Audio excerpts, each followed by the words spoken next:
Salut à tous, aujourd'hui, petite présentation d'une frame qui nous vient tout droit de chez Armator Productions. J'ai nommé le Princess Bubblegum.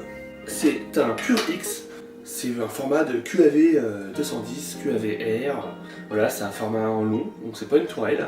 Par contre, il est très compact, il est encore plus compact qu'un QAV 210. On peut utiliser en fait les formats de boîtiers de différentes marques, donc avec les attaches centrales ou en haut ou en bas, ça c'est super pratique. On peut vraiment mettre tous les boîtiers de caméra qu'on veut. Donc là on est sur des entonnoises de 35 mm, donc on a de quoi mettre une FC standard et une PDB additionnelle. Maintenant on est de plus en plus sur des PDB avec FC intégré, ce qui est très pratique au niveau de la hauteur.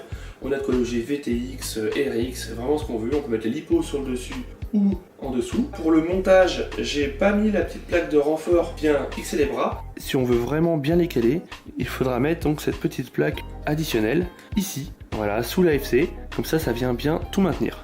Donc c'est très bien conçu, puisqu'on a des bras qui se touchent, qui se rejoignent, même sans serrer les vis. On a quelque chose de très rigide. Le Princess Bubblegum, c'est vraiment un châssis qui est très bien conçu pour ceux qui ne veulent pas de format tourelle.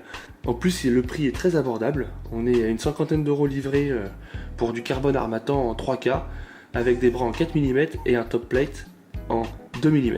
Donc c'est vraiment un très très bon châssis. Je vous le conseille fortement pour tous ceux qui aiment bien le look QAV. Pour ceux qui aiment le look allongé, tout simplement.